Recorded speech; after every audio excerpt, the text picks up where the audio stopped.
চলুন আজ আমরা এমন একটা মুহূর্তে ফিরে যাই যার শুরু হয়েছিল একটা পর্বতের একদম নিঃসঙ্গ এক গুহায়, কিন্তু এর প্রতিধ্বনি, এর প্রভাব বদলে দিয়েছিল গোটা বিশ্বকে।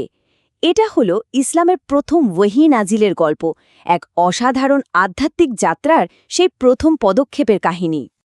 এই প্রশ্নটা নিয়েই কিন্তু আমাদের আজকের আলোচনা। ভাবুন তো, একজন মানুষ যিনি শুধু সত্যকে খুঁজছিলেন, একা থাকতে পছন্দ করতেন, তার জীবনের একটা মুহূর্তের অভিজ্ঞতা কিভাবে মানব ইতিহাসের অন্যতম প্রভাবশালী এক সভ্যতার ভিত্তি গড়ে দিল। চলুন সেই রহস্যময় মুহূর্তটার দিকেই একটু ফিরে তাকাই। দেখুন, এত বড় একটা দায়িত্ব, মানে ঐশ্বরিক বাণী গ্রহণ করা, এর জন্য তো একটা বিশেষ প্রস্তুতির দরকার হয়, তাই না?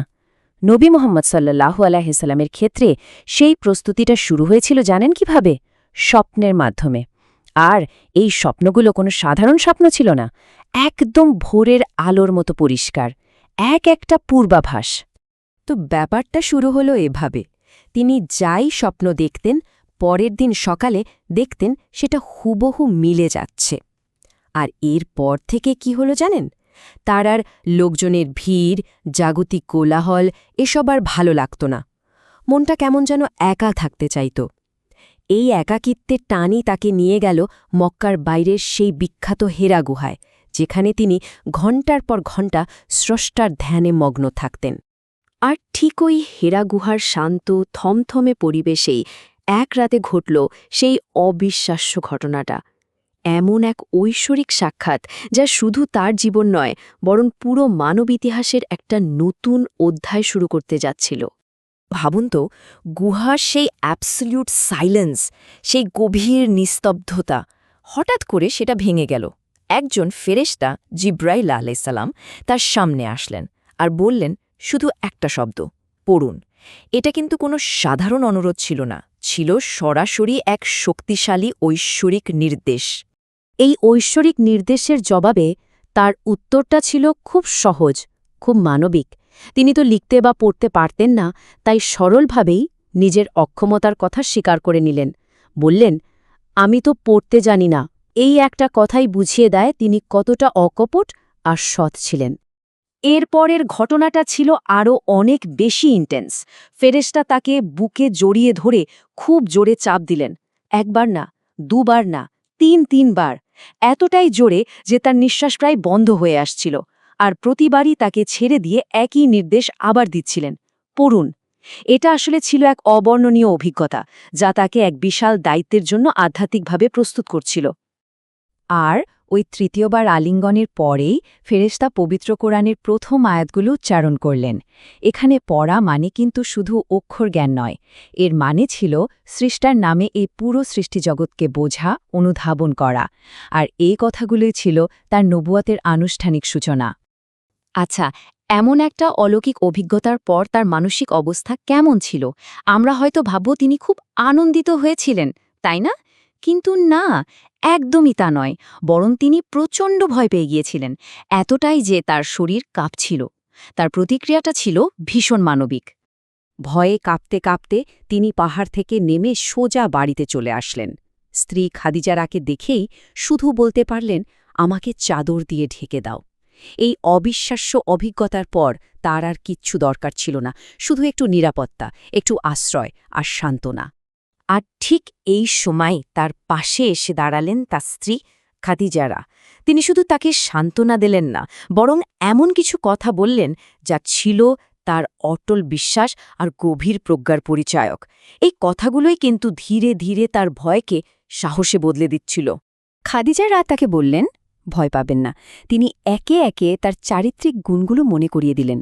বললেন, আপনি তো আত্মীয়দের সাথে ভালো ব্যবহার করেন, অসহায় মানুষের পাশে দাঁড়ান, গরিবদের সাহায্য করেন, অতিথিদের সেবা করেন, সব সময় ভালো কাজে সমর্থন দেন। তিনি বোঝালেন যে মানুষের চরিত্র এত সুন্দর, এত মহৎ, আল্লাহ তাকে কিছুতেই অপমানিত করতে পারেন না। তার সবচেয়ে শক্তিশালী কথাটা ছিল এটাই, আল্লাহ আপনাকে কখনো লাঞ্ছিত করবেন না।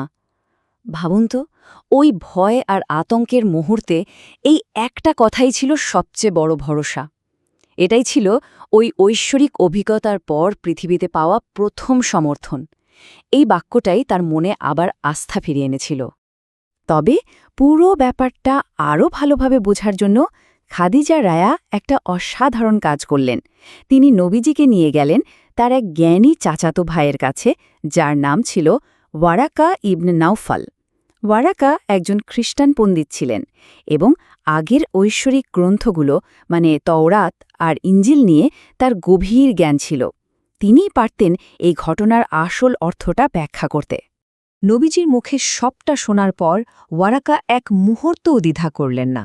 তিনি সাথে সাথেই বলে উঠলেন, ইনি তো সেই নামুস, সেই ফেরেশতা যাকে আল্লাহ মুসা আলাইসাল্লামের কাছেও পাঠিয়েছিলেন। ওয়ারাকার এই একটা কথাই কিন্তু পুরো ঘটনাটাকে একটা বড় প্রেক্ষাপট দিয়ে দিল। এটা আর কোনো বিচ্ছিন্ন ঘটনা রইল না, বরং নবীদের দীর্ঘ ইতিহাসের একটা অংশ হয়ে গেল। এটা ছিল এক বিরাট স্বীকৃতি। ওয়ারাকা শুধু এটা বলেই থামলেন না, তিনি ভবিষ্যতের দিকে তাকিয়ে আফসোস করে বললেন, আমি যদি সেদিন যুবক থাকতাম, যেদিন তোমার নিজের লোকেরা তোমাকে তোমার শহর থেকে বের করে দেবে, আমি তোমার পাশে থাকতাম। দেখুন, এই কথাটা একই সাথে ছিল একটা স্বীকৃতি, আবার ভবিষ্যতের কঠিন একটা সময়ের ভবিষ্যৎবাণী। এই কথা শুনে নবীজি সাল্লাল্লাহু আলাইহি ওয়াসাল্লাম অবাক হয়ে গেলেন। তিনি জিজ্ঞেস করলেন, ওরা কি সত্যি সত্যি আমাকে বের করে দেবে? আসলে তিনি তো সবার কাছে আল আমিন মানে বিশ্বস্ত হিসাবে পরিচিত ছিলেন, তাই তার নিজের লোকেরা, তার আপনজনেরা যে তার সাথে এমনটা করতে পারে এটা তিনি ভাবতেও পারছিলেন না। ওয়ারাকা তখন ইতিহাসের একটা সাধারণ নিয়ম মনে করিয়ে দিলেন। তিনি বললেন, হ্যাঁ, অতীতে যেই আল্লাহর পক্ষ থেকে তোমার মতো এমন সত্যবার্তা নিয়ে এসেছেন, তার সাথেই তার লোকেরা শত্রুতা করেছে। এই গুরুত্বপূর্ণ স্বাক্ষরের কিছুদিন পরেই ওয়ারাকা মারা যান, আর তারপর কিছুদিনের জন্য ওহী আসাও বন্ধ ছিল। বলা যায় প্রথম অধ্যায়ের এখানেই সমাপ্তি। তো এভাবেই শুরু হয়েছিল সেই যাত্রা, একজনের ভয়, তার স্ত্রীর সান্ত্বনা আর একজন জ্ঞানীর বিশ্বাস দিয়ে। একটা নির্জন গুহায় শুরু হওয়া একটা ঘটনা যা আজ কোটি কোটি মানুষের জীবনের পথপ্রদর্শক হয়ে উঠেছে। আজকের আলোচনা শেষে চলুন আমরা এটাই ভাবি যে কিভাবে একটা গুহার সেই প্রথম বার্তাটি সময়ের সাথে সাথে একটা বিশ্বব্যাপী বিশ্বাসে পরিণত হলো।